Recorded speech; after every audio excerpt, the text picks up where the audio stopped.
Okullarımızın gıda konusunda, kantin konusunda, sağlık konusunda çocuklarımızın beslenmeleri bizim için eğitim kadar önemli bir süreçtir. Bu noktada Sağlık Bakanlığı ile ve Milli Eğitim Bakanlığımızın ortaklaşa yürüttüğü özellikle kantin süreçlerinin sağlıklı yürütebilmesi adına kantinlerimizde çocuklarımızla tüketeceği gıdaların sağlıklı olmasına özen gösteriyoruz.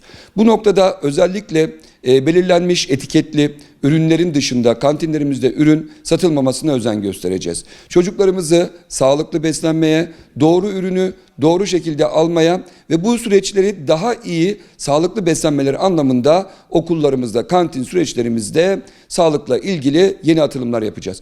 Bu noktada özellikle kantin denetimlerimiz belediye ile, tarım müdürlüğü ile, ilçe tarım müdürlüğü ile ve diğer birimlerle beraber bu süreçlerin sağlıklı yürütülmesi için denetimlerimizi de artırmaya devam edeceğiz ki 104 okulumuzda geçen hafta bununla ilgili bir çalışma yaptık. Bundan sonraki süreçte de en sağlıklı ürünlerin kantinlerde satılması için bizler denetimlerimizi ve rehberliğimizi her şekilde sürdüreceğiz.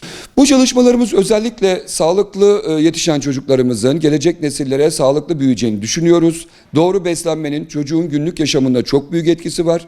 Beslenmeyi doğru yapan çocuğumuzun her türlü ruhsal, bedensel ve kinestetik durumu da buna göre olumlu olmaya başlıyor. Biz çocuklarımızın doğru beslenmelerini, doğru sağlıklı beslenmelerini sağlamak ve bilinçlendirmek için bu çalışmaları okul bazlı öğretmen, öğrenci, veli ve bunun rehberlik kısmıyla da bilgilendirme kısmıyla da doğru beslenme kısmını yapmaya çalışacağız.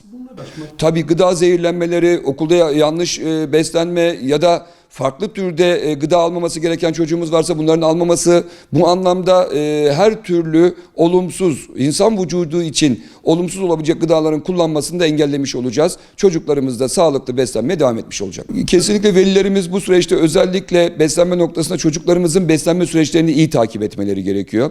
Neyi nasıl tükettiklerini öğretmenleriyle, okullarıyla paylaşsınlar. Yine çocuklarımızla süreçle ilgili okulda geçirdiği gün içerisinde neyi tükettiklerini, neyi tüketilmesi gerektiğini paylaşarak yapsınlar. Bir sıkıntı, bir durum gördüklerinde bizlerle paylaşsınlar. Öncelikle kantinlerimizin denetimini yerinde yapıyoruz. Eğer kantinlerimizde uygunsuz, sağlığa uygun olmayan ürünler satıldığını görürsek o kantinleri kapatıyoruz. Bunu özellikle söylemek istiyorum. Kantinlerimizde sağlığa uygun olmayan bir şey hiçbir şekilde satılamaz. Bu durumda da biz müdahale ederiz. Tabii okul gıdalı ürünlerin hem satımını hem farkındalığını hem de tüketimini artırmak için biz Milli Eğitim olarak her türlü bilgilendirme faaliyetlerini yaptık ve gelecek dönemden itibaren de bunun denetim ve işleyiş mekanizmasını takip edeceğiz. Kantin işletmecilerimiz hem çalıştırdıkları, yanında çalıştırdıkları ekipleri hem kendileri bu sürecin içerisinde temiz, hijyene uygun, tarihi geçmemiş ve her türlü çocuklarımızın yönetmelikte belirtilen ürünlere çocuklarımıza buluşturmaları gerekiyor. Bunun dışında herhangi bir durum yapmaları mümkün değil. Zaten biz de gerekli denetimleri yapmış olacağız.